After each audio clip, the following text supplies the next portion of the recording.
Have you ever looked back and wished you'd been braver? Ever thought to yourself, oh, if only I had spoken up, if only I'd taken the chance, if only I had made that change?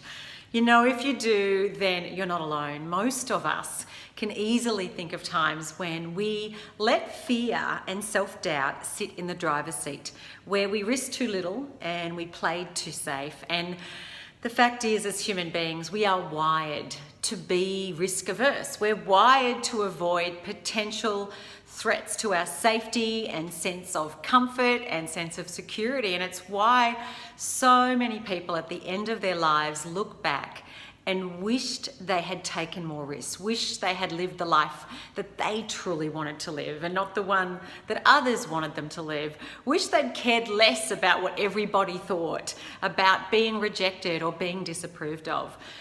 Well, it's easy to think that some people are born naturally brave, naturally just big risk takers. You think of Richard Branson and Bear Grylls and, there's a whole lot of trailblazers out there and you go, if only I had the guts that they had.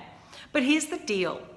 No one is born with an immunity to fear or self-doubt, and every single one of us has the ability to learn to take action in its presence, which is ultimately what being courageous, what being brave is really about. Courage, bravery, it's like a muscle, it's a skill, it's something that, it's like going to the gym every day. You go there if you haven't worked out for a while and you kind of go, and even light weights feel really heavy. But if you keep showing up and you keep doing the thing that's a bit uncomfortable, over time, what felt hard no longer does. And if you think back to your first day in your job or a time 10, 20 years ago where something was really scary, I'm sure now you can look back and go, I really didn't need to be afraid.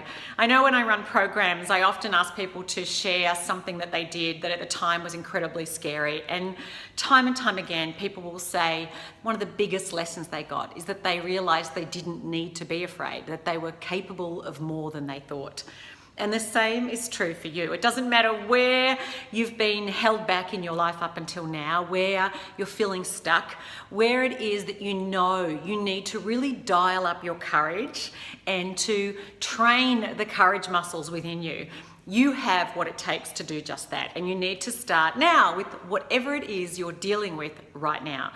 In my article that I'm sharing with you this week, I share 10 different ways to train the brave, to train those courage muscles.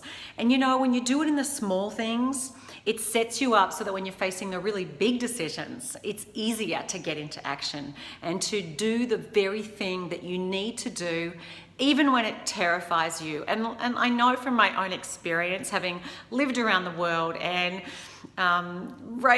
currently raising 4 teenagers, all the time when I think of things, I'm like, yeah, but what's the bravest thing to do? And sometimes the bravest thing to do makes me feel incredibly vulnerable and afraid. What if I fail? But time and time again, I have learned that when we risk failing, even when things don't go the way we want, we learn a lot that makes the courage, the attempt to try, worthwhile, absolutely worthwhile. So fear regret more than you fear failure or being rejected or having people disapprove of you or losing face or losing pride, and dare to get outside your comfort zone more often to train the brave. So whether it's saying no to an invitation even though you know it might hurt feelings and you're afraid of missing out on something because you know it's not aligned with the biggest, boldest vision for your life, daring to set a big, bold vision, daring to go after a goal that you know isn't a guarantee that you'll succeed, daring to risk more rejection, daring to have a difficult conversation, maybe just to ask for help or to let someone know what you really want.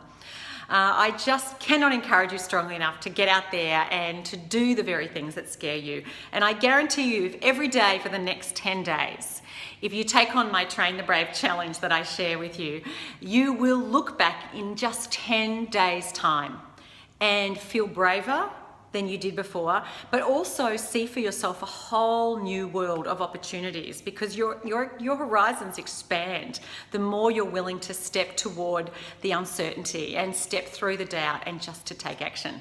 I encourage you because, as Anne Nin once said, life shrinks or expands in proportion to one's courage.